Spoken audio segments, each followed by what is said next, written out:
Suasana surau bambu itu begitu damai.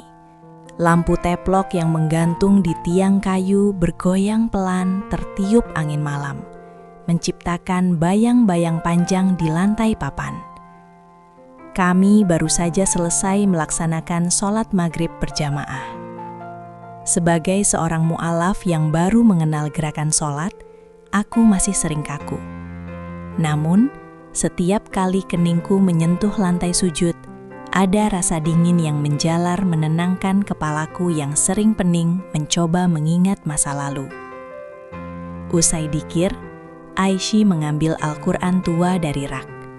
Suaranya yang merdu mulai melantunkan surah Al-Qalam. Nun, wal qalami wa ma yasturun.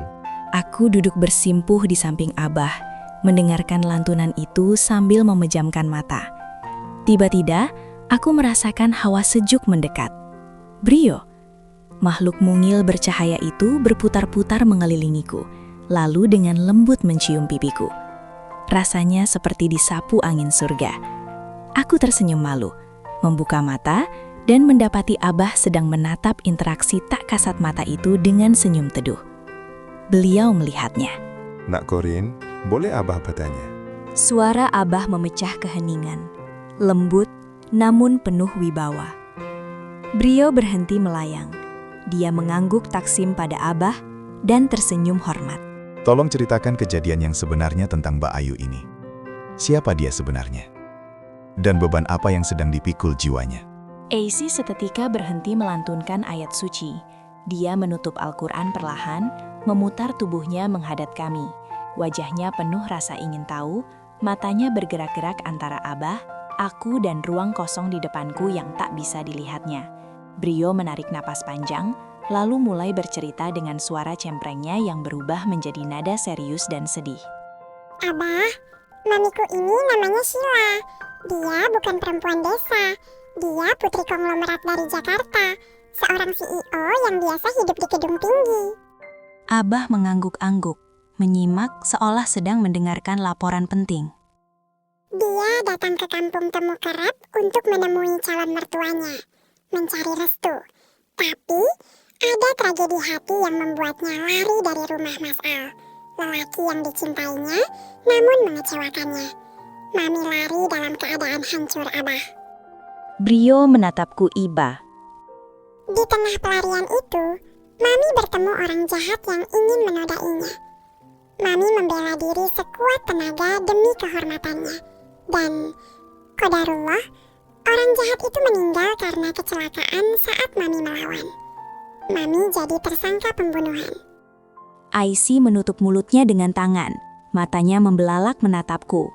Dia mendengar suara Abah yang mengulang beberapa poin penting, sehingga dia bisa menyimpulkan ceritanya.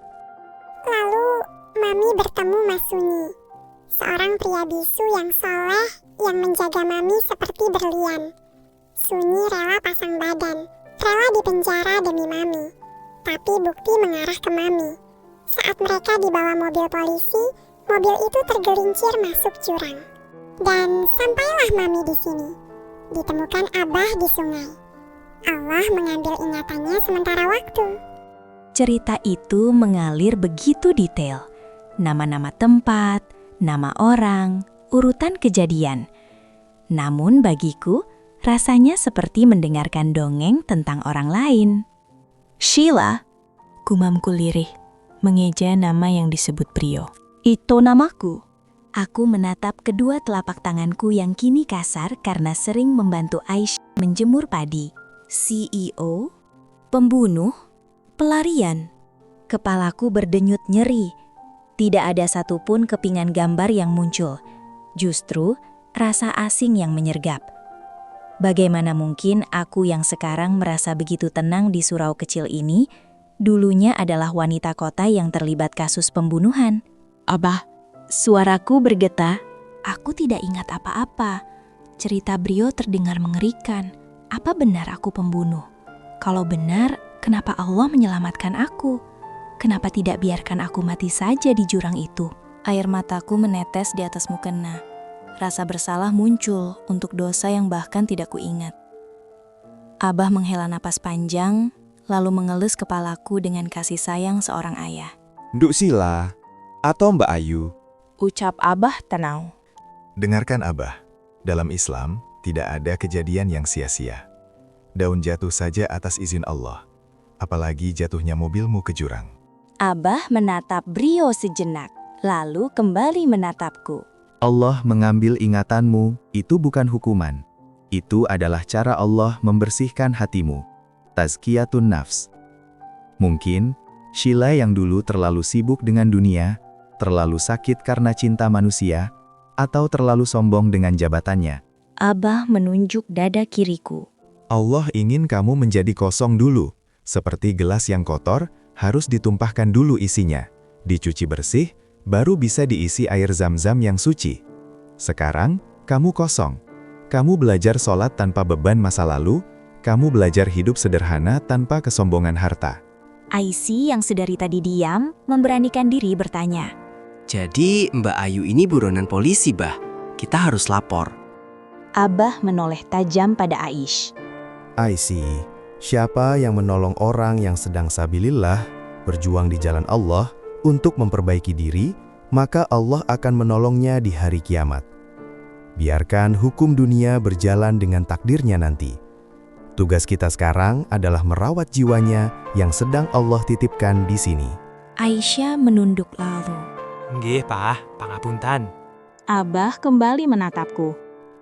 Nak, Korin bilang kamu akan amnesia sampai pada waktunya.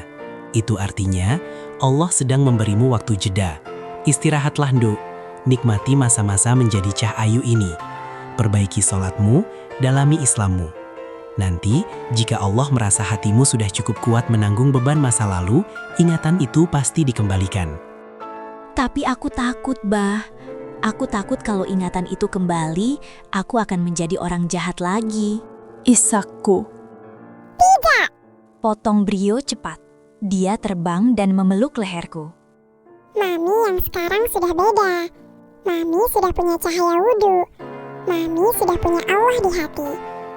Kalau ingatan itu kembali, Mami akan menghadapinya bukan sebagai Sheila yang rapuh, tapi Sheila yang tawakal. Abah tersenyum melihat keyakinan Brio. Benar kata Naruh itu. Sekarang, hapus air matamu. Kita lanjutkan Isya. Biarkan masa lalumu tertidur dulu. Di hadapan Allah, yang dilihat adalah kamu yang sekarang, bukan kamu yang kemarin. Malam itu, di surau kayu yang sederhana, aku belajar satu hal terbesar dalam hidupku sebagai mualaf. Bahwa terkadang, kehilangan segalanya, termasuk ingatan, adalah cara paling mesra Allah untuk membuat kita menemukan Dia. Aku kembali berdiri untuk sholat Isya, kali ini dengan hati yang jauh lebih ringan, meski masa lalu kelam mengintai di balik kabut ingatan yang hilang.